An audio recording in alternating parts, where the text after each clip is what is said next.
Welcome back to news. ఎన్నికల ప్రచారం కీలకం. ప్రజలను తమ వైపు తిప్పుకోవడం అత్యంత ఆవశ్యకం. ఇటువంటి తరుణంలో చిన్న మాట దొరినా ప్రజాక్షేత్రంలో ఇబ్బందులు తప్పవు.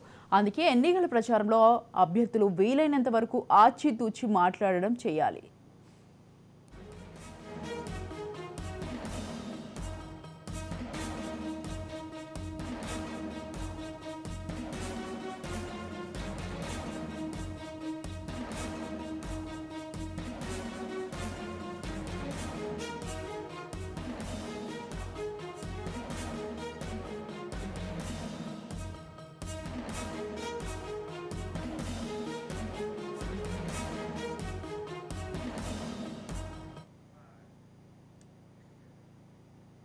అసలే సోషల్ మీడియా రాజ్యం వెళ్తున్న తరుణంలో ఏ చిన్న తప్పు చేసినా అర్థంగా బుక్ కావాల్సిందే. కొద్దిపాటి నోరు జారినా అది వివాదాస్పదంగా మారదు. ప్రతికూలత చూపుతుందనడంలో ఎటువంటి అతిశయోక్తి కాదు.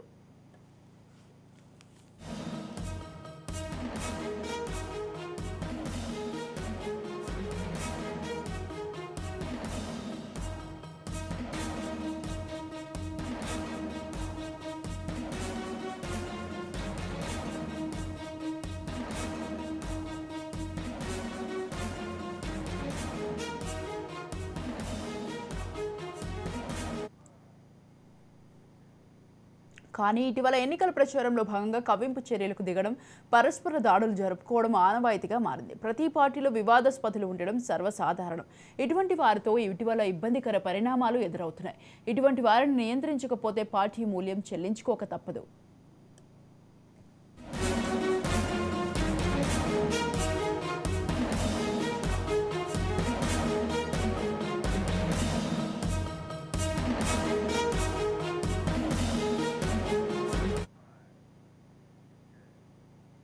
ప్రజలను దూరం చేసుకోక తప్పదు. చాలా మంది నేతలు తమకు ఇష్టాన్ని రీతిలో మాట్లాడుతూ ఉంటారు. పార్టీకి నష్టం చేకూరుస్తారు. పార్టీ లైన్ తప్పుతూ ఉంటారు. పార్టీపై, అధినేతపై విపరీతమైన అభిమానంతో అడ్డగోలుగా చేసే వ్యాఖ్యలు తీవ్ర నష్టం చేకూరుస్తూ ఉంటాయి.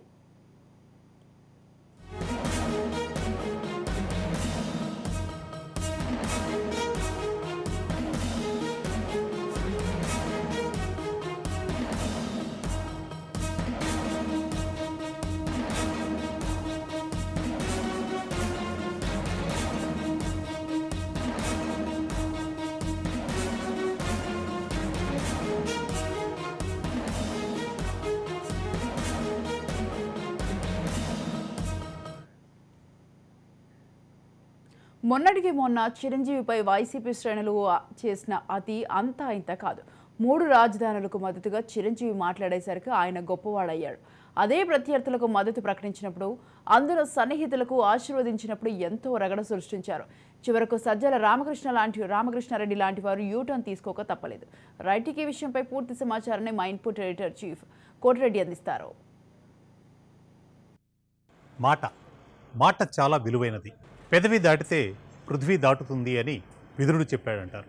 అలాగే పెదవి నుంచి దాటిన మాటకు నువ్వు రాజువైతే పెదవి దాటిన మాటకు బానిసవు అని చెప్తారు.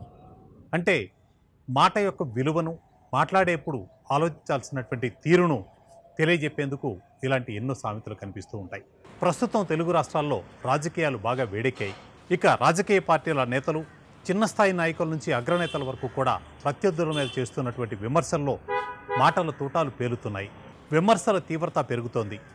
వ్యక్తిగత దూషణలకు ఏమాత్రం వెనుకంజ వేయడం లేదు. ఒక్కోసారి ఈ మాటలు బూమ్రాంగ్ అవుతున్నాయి. వారి వ్యక్తిత్వాన్నే కించపరిచేలాగా మారిపోతూ ఉన్నటువంటి తీరు మనకి కనిపిస్తూ ఉంది. ప్రధానంగా తెలుగు రాష్ట్రాల్లో రాజకీయాల్లో వాడుతున్నటువంటి భాష దిగజారుడుతనాన్ని కూడా ఒక్కొక్కసారి చూపిస్తోంది. నేతలు ఉద్దేశపూర్వకంగా అన్నా లేదా ఆవేశంలో ప్రసంగించినా కూడా వారు చేస్తున్నటువంటి ప్రసంగాలలో ఈ మాటల మంటలు రాష్ట్ర రాజకీయాలను మలుపు తిప్పేలాగా మారుతున్నటువంటి తీరు మనం గమనించవచ్చు. ఇటీవల కాలంలో జరిగినటువంటి ప్రధానమైనటువంటి అంశాలను గమనించినా కూడా ఈ తీరు మనకి కనిపిస్తూ ఉంటుంది. గడిచిన 2-3 రోజులుగా చిరంజీవి మెగాస్టార్గా తనకున్నటువంటి ఇమేజ్ని ఉపయోగించుకొని సీఎం రమేష్కు మద్దతు ఇవ్వాలి అని చెప్పి చేసినటువంటి వీడియోపై వైఎస్ఆర్సీపీ శ్రేణులు చేస్తున్నటువంటి విమర్శలు మనం చూస్తూ ఉన్నాం. గతంలో 3 రాజధానులు అని వైసీపీ ప్రకటించిన సమయంలో చిరంజీవికి అనుకూలంగా మాట్లాడినటువంటి వైసీపీ వర్గాలు ఈ రోజున ఆ పంథా మార్చుకొని చిరంజీవిని టార్గెట్ చేస్తున్నటువంటి తీరు మనకి కనిపిస్తూ ఉంది.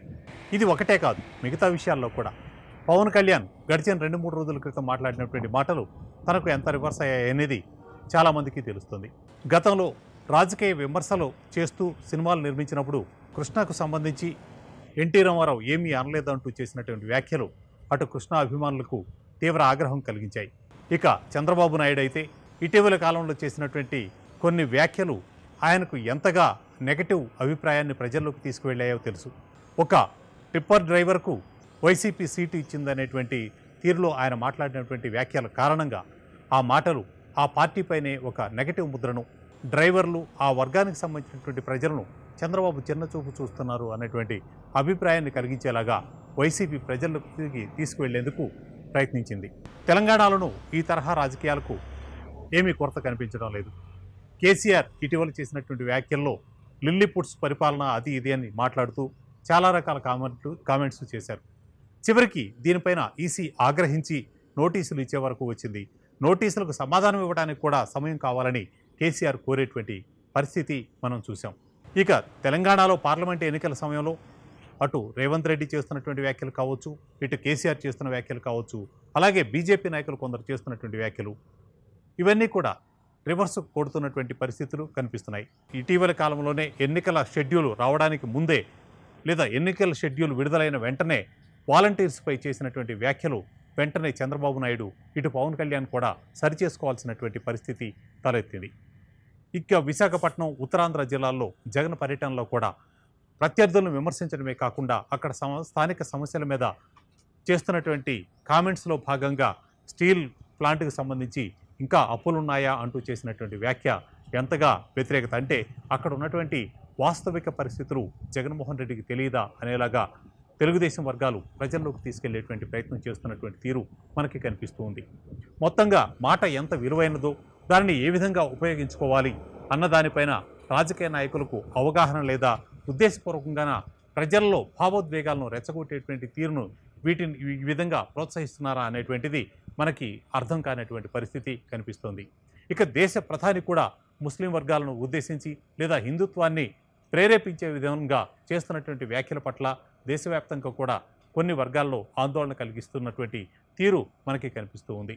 మొత్తంగా గర్జించినటువంటి ఈ కొన్ని సంవత్సరాలుగా రాజకీయ నాయకులు చేస్తున్నటువంటి వ్యాఖ్యలు కానీ భాషలో కానీ వస్తున్నటువంటి మార్పు మనకి స్పష్టంగా కనిపిస్తూ ఉంది. ఇందులో ప్రధానమైనటువంటి అంశం ప్రధానంగా ప్రజలలో భావోద్వేగాలను రెచ్చగొట్టేలాగా, ఎదుటి వ్యక్తులలో స్వార్థపూరితమైనటువంటి రాజకీయాలను పెంపొందించేలాగా, అలాగే ప్రత్యర్థులపైన ఏహిభావం పెంపొందించేలాగా కనిపిస్తున్నాయని చెప్పడానికి సందేహించాల్సినటువంటి అవసరం లేదు. ఇటీవల ఏపీ సీఎం జగన్మోహన్ రెడ్డిపై రాళ్ల దాడి జరిగినటువంటి విషయం మనందరికీ తెలిసిందే.